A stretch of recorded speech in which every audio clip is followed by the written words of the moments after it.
पहाड़ों पर हो रही बर्फबारी का असर मैदानों में भी नजर आ रहा है। मरुधरा में सर्दी का सितम बढ़ गया है। प्रदेश के कई इलाकों में ओस की बूंदें जम गई हैं। वहीं कोहरे ने भी वाहनों की रफ्तार पर ब्रेक लगा दिया। आप तस्वीरों को देखिए जरा। जो वाहन वहां पर खड़े हैं उनके ऊपर किस तरीके से बर्फ की चादर जम गई है। कई इलाके ऐसे हैं जहां तापमान -3 से 4 डिग्री तक पहुंच चुका है। दरअसल पहाड़ी इलाकों के अंदर बर्फबारी हो रही है और उसका असर मैदानी इलाकों पर भी दिखाई दे रहा है। राजस्थान के कई जिले ऐसे हैं जो या तो बर्फ की चादर से ढके से नजर आते हैं या कोहरे में ढके नजर आते हैं। ये 4 तस्वीर आपको दिखा रहे हैं। माउंट आबू की तस्वीर जहां -3 से 4 डिग्री तापमान और जो बाहर गाड़ियां खड़ी हैं उन पर बर्फ जम गई है। जो पानी बाहर रखा हुआ है वो बर्फ बन गया है।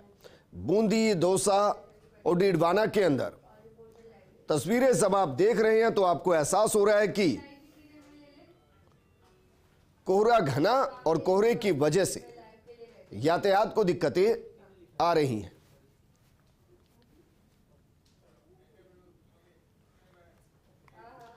डीडवाने में आज भी अलसुबह घना कोहरा छाया रहा। वहीं सर्दी का सितम भी लगातार जारी है।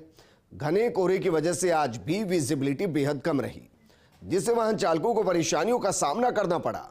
वहीं भीषण सर्दी के कारण लोग अलाव तापते नजर आए। कोहरे के कारण हाईवे पर भी विजिबिलिटी बेहद कम और लोग सर्दी से बचने के लिए अलाव का सहारा ले रहे हैं, गर्म चाय का सहारा ले रहे हैं और गर्म कपड़ों के जरिए तन को गर्मी देने की कोशिश कर रहे हैं।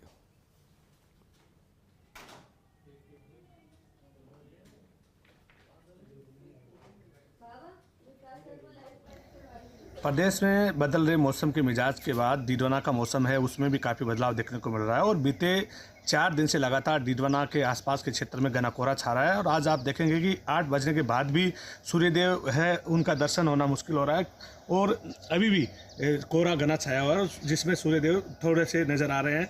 आप देखेंगे कि घना कोहरा छाया हुआ है जिसमें आसपास का जो डीडवाना का क्षेत्र है उसमें काफ़ी ठंडक भी बढ़ गई है। आज का तापमान है जो 8 बजे तक के 60 डिग्री सेल्सियस रिकॉर्ड किया गया है। वो डीडवाना से निकलने वाला का जो किशनगढ़ रतनगढ़ मेगा हाईवे उस पर भी वाहन चालकों को कोहरे की वजह से काफ़ी दुविधाओं का सामना करना पड़ रहा है और चेहरे पर जो कोहरे की वजह से विजिबिलिटी है जो हाईवे पर काफ़ी कम दिखाई दे रही है उससे वाहन चालकों को परेशानी का सामना करना पड़ रहा है। आप देखेंगे कि खेतों में अभी कोहरे की चादर से लिपटा हुआ दिखाई दे रहे हैं खेत और ये घना कोहरा अभी तक छाया हुआ है। लगातार 4 दिन से चले आ रही इस कोहरे की वजह से ग्रामीण है उनको भी काफ़ी परेशानी का सामना पड़ रहा है और किसानों का कहना है कि लगातार ये कोहरा जो छा रहा है इस कहीं ना कहीं आने वाले दिनों में जो आगे फसलें हैं उनके लिए फायदेमंद साबित होगा। Narpat Zoya, first India news, Nagaur. Jaisalmer के पोखरण में हाड़ कपा देने वाली सर्दी पड़ रही है जिसके चलते लोगों का जीना बेहाल हो गया है। वहीं सर्द हवाओं ने आम जन को परेशान कर दिया है। लोग सर्दी से बचने के लिए कई तरह के जतन करते दिखाई दे रहे हैं। हमारे सहयोगी चंद्रशेखर दवे ने सर्दी के हालात का जायजा लिया और लोगों से बातचीत की। उत्तरी भारत में पश्चिमी विक्षोभ के चलते लगातार सर्द हवाओं का दौर जारी है, जिसके चलते परमाणु नगरी के नाम से विश्वविख्यात पोखरण शहर में भी कड़ाके की सर्दी पड़ रही है, जिसको लेकर लोगों का जीना बेहाल हो रहा है। हमारे साथ कुछ लोग हैं, उनसे हम बातचीत करते हैं। कैसा है सर्दी का मौसम? सर्दी ज़बरदस्त पड़ रही है। बरसात के बाद में जो है ये ठंड से ठिठुर जाते हैं। जब वॉकिंग के लिए निकलते हैं तो मजबूरन आग को देख करके हाथ को गर्म करना पड़ता है और कड़ाके की सर्दी है। हमारे साथ और भी लोग हैं। कैसी सर्दी पड़ रही है, कितने दिनों से ये लोगों के क्या? ये लगभग 1 सप्ताह से सर्दी भयंकर पड़ रही है। कड़ाके की सर्दी है। यहाँ पे आम व्यक्तियों का जीना भी हराम हो गया है। हमारे साथ और लोग भी है। कैसी सर्दी पड़ रही है? सर्दी बहुत बढ़िया पड़ रही है। हाँ, लोगों का कहना है कि सर्द हवाओं के चलते ठिठुरन बढ़ी है, सर्दी बहुत ज़्यादा तेज पड़ रही है, जिसके चलते लोगों का जीना बेहाल हो रहा है। वहीं चांदन व नहरी क्षेत्र में भी सर्दी के तेवर तेज हैं। सहयोगी भूपेंद्र राणा के साथ Chandrashekhar Dave, first India news, Pokhran. वहीं करौली में भी छाए घने कोहरे ने जनजीवन को प्रभावित कर दिया है। घने कोहरे के कारण विजिबिलिटी 5 मीटर से भी कम रही। सर्द हवाओं और कोहरे के कारण पारा 3 डिग्री पहुंच गया।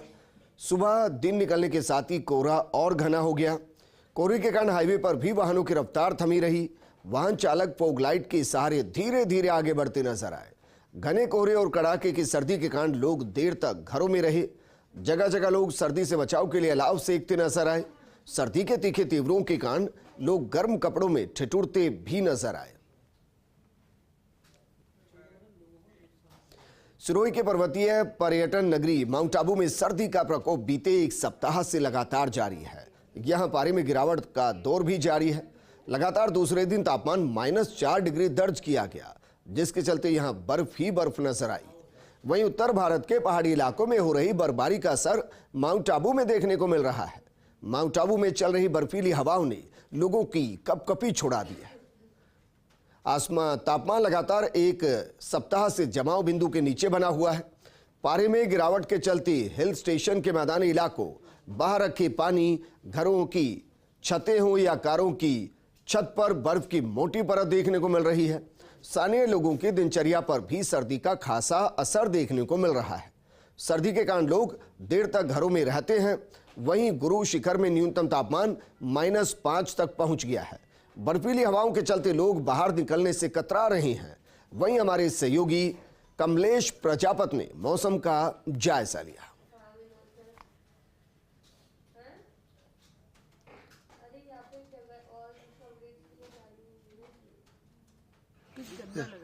प्रदेश की पर्वतीय पर्यटन नगरी पिछले 4 दिनों से माइनस में है और आज भी तापमान में एक सहयोगी छगन मेरे पास में है, दिखाना चाहूंगा। ये देखिए -4 का जो टेम्परेचर है वो इस आंकड़े में यहाँ पर दिखता हुआ नजर आएगा, क्योंकि माउंट आबू में तापमान जो लगातार गिरता हुआ नजर आ रहा है। और इस वक्त हम पोलो ग्राउंड का नजारा देखिए कि यहाँ पर सूर्य देव के हल्के हल्के यहाँ पर दर्शन हो रहे हैं। तो दूसरी ओर जो माउंट आबू का ये जो पोलो ग्राउंड है, ऐतिहासिक पोलो ग्राउंड है, यहाँ पर बर्फ की चादर सी नजर आ रही है। प्रदेश के कई इलाके हैं वहां पर सर्दी का असर है, तो माउंट आबू में भी आज यही सर्दी का असर नजर आ रहा है। तमाम जो शहर के अंदर जो कारें खड़ी थी, इन कारों की छतों पर बर्फ की परत है, तो मैदानी इलाकों में बर्फ की परत देखने को। जो मॉर्निंग वॉकर्स है घर से बाहर निकले हैं, पीछे सूर्य देव के दर्शन हो रहे हैं। और जो मौसम है, मौसम कुछ अलग अलग सा नजर आ रहा है, ठंडा नजर आ रहा है। मेरे साथ यहाँ पर बात करने के लिए यहाँ पर जो मॉर्निंग वॉकर्स है उनसे बात करते हैं। मैडम, कैसा नजर आ रहा है?